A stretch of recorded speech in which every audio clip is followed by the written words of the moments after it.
നമസ്കാരം, KH ന്യൂസിലേക്ക് സ്വാഗതം. ഇന്നത്തെ വാർത്തകളിലേക്ക് നോക്കാം.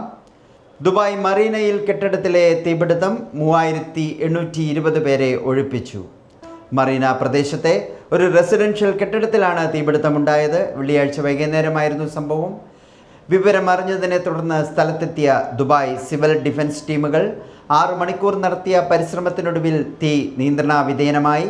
സംഭവത്തെ തുടർന്ന് അടിയന്തര നടപടി സ്വീകരിച്ചതിൻ്റെ ഫലമായി കെട്ടിടത്തിലെ 764 ഫ്ലാറ്റുകളിൽ നിന്ന് 3820 താമസക്കാരെയും ഒഴിപ്പിച്ചു. തെറ്റിയിട്ടുണ്ട്. അഹമ്മദാബാദ് വിമാനാപകടം. ഹോസ്റ്റൽ പരിസരത്തിൽ നിന്ന് കണ്ടെത്തിയത് 21 മൃതദേഹങ്ങൾ, 32 പേർ ചികിത്സയിൽ. ഗുജറാത്തിലെ അഹമ്മദാബാദിൽ വിമാനാപകടം നടന്ന മെഡിക്കൽ കോളേജ് ഹോസ്റ്റലിൻ്റെ പരിസരത്തിൽ നിന്നാണ് 21 മൃതദേഹങ്ങൾ കണ്ടെത്തിയത്. ഇതിൽ 9 പേർ ഹോസ്റ്റലിൽ ഉണ്ടായിരുന്നവരാണെന്ന് പുറത്തുവരുന്ന വിവരം. അപകടത്തിൽ പരിക്കേറ്റ് ആശുപത്രിയിൽ കഴിയുന്ന 32 പേരാണ്. ഇതിൽ 16 വിദ്യാർത്ഥികളും ഉൾപ്പെടുന്നു. ചെനാബിന് മുകളിൽ ചീറിപ്പാഞ്ഞ് വന്ദേ ഭാരത്. തുടക്കം തന്നെ ഹിറ്റ്. 10 ദിവസത്തേക്ക് ഫുൾ ബുക്കിംഗ്. പുതിയ കത്ര ശ്രീനഗർ വന്ദേ ഭാരത് എക്സ്പ്രസിനെ ഏറ്റെടുത്ത് ജമ്മു കാശ്മീർ. വലിയ സ്വീകാര്യതയാണ് വന്ദേ ഭാരതിന് ജമ്മു കാശ്മീരിൽ ലഭിക്കുന്നത്. ലോഞ്ചിന് പിന്നാലെ 10 ദിവസത്തേക്കുള്ള ടിക്കറ്റുകൾ ചൂടപ്പം പോലെ വിറ്റഴിഞ്ഞു. ജനങ്ങളിൽ നിന്ന് ലഭിക്കുന്ന പ്രതീക്ഷിച്ചതിന് അപ്പുറമുള്ള പ്രതികരണമാണെന്ന് Mata Vaishno Devi Katra railway station superintendent Jugal Kishore Sharma മാധ്യമങ്ങളോട് പറഞ്ഞു. ടാറ്റ ഗ്രൂപ്പിൻ്റെ ചരിത്രത്തിലെ ഇരുണ്ട ദിനങ്ങളിലൊന്ന് സഹപ്രവർത്തകർക്ക് കത്തെഴുതി ചെയർമാൻ. അഹമ്മദാബാദ് 241 പേരുടെ മരണത്തിനിടയാക്കിയ വ്യോമ ദുരന്തത്തിന് പിന്നാലെ സഹപ്രവർത്തകർക്ക് കത്തെഴുതി Tata group chairman N Chandrasekharan. കമ്പനിയുടെ ചരിത്രത്തിലെ ഇരുണ്ട ദിനമെന്നാണ് അദ്ദേഹം ദുരന്തത്തെ വിശേഷിപ്പിച്ചത്. ജൂൺ 16 മുതൽ കർണാടകയിൽ ബൈക്ക് ടാക്സി സർവീസ് ഉണ്ടാകില്ല.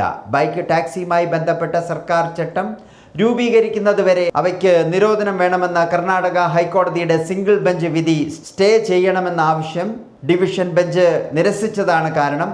അപ്പീലിൽ സർക്കാരിനും വിവിധ വകുപ്പുകൾക്കും നോട്ടീസ് അയച്ച ഡിവിഷൻ ബെഞ്ച് കേസ് ഇനി ജൂൺ 24 മാത്രമേ പരിഗണിക്കുകയുള്ളൂ. വിമാന യാത്രികർക്ക് വൈകാൻ സാധ്യത കൂടുന്നു എന്ന് വിമാന കമ്പനിയുടെ മുന്നറിയിപ്പ്. ഇറാൻ സംഘർഷങ്ങളുമായി ബന്ധപ്പെട്ട് യാത്രക്കാർക്ക് മാർഗനിർദ്ദേശങ്ങളുമായി വിമാന കമ്പനികൾ. ഇൻഡിഗോ, എയർ ഇന്ത്യ വിമാന കമ്പനികളാണ് മുന്നറിയിപ്പ് നൽകിയിരിക്കുന്നത്. ഇറാനും ചുറ്റുമുള്ള വ്യോമപാത ലഭ്യമാകാത്ത സാഹചര്യം തുടരുകയാണെന്നും പല വിമാനങ്ങളുടെയും പാത മാറ്റി വരുന്നുണ്ടെന്നുമാണ് ഇൻഡിഗോയുടെ അറിയിപ്പ്. മലയോര മേഖലകളിലും വിവാഹ മണ്ഡപങ്ങളിലടക്കം ചെറിയ പ്ലാസ്റ്റിക് കുടിവെള്ള കുപ്പികളും റാപ്പറുകളും മറ്റും നിരോധിക്കുന്നതിൽ തിങ്കളാഴ്ചയ്ക്കകം നിർദ്ദേശം നൽകണമെന്ന് ഹൈക്കോടതി. നിരോധനം കർക്കശമായി നടപ്പാക്കാൻ ചൊവ്വാഴ്ച ഉത്തരവുണ്ടായേക്കുമെന്ന സൂചനയോടെയാണ് നിർദ്ദേശങ്ങൾ നൽകാൻ സർക്കാരിനോടും മലിനീകരണ നിയന്ത്രണ ബോർഡിനോടും അമിക്കസ് ക്യൂറിയോടും justice Bechu Kurian Thomas, justice P Gopinath എന്നിവരടങ്ങുന്ന ബെഞ്ച് ആവശ്യപ്പെട്ടത്. ഇടുക്കിയിൽ കല്ലാർകുട്ടി ഡാം തുറന്നു. നദീതീരത്ത് ജാഗ്രതാ നിർദ്ദേശം. ഇടുക്കി കല്ലാർകുട്ടി ഡാമിൻ്റെ എല്ലാ ഷട്ടറുകളും ഉയർത്തി. 5 ഷട്ടറുകളാണ് ഒരടി വീതം ഉയർത്തിയത്. തുറന്നുവിട്ട വെള്ളം മുതിരപ്പുഴയാറിലേക്കാണ് ഒഴുകുന്നത്.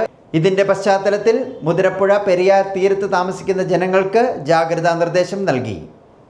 ഇതോടെ വാർത്തകൾ കഴിഞ്ഞു. നമസ്കാരം.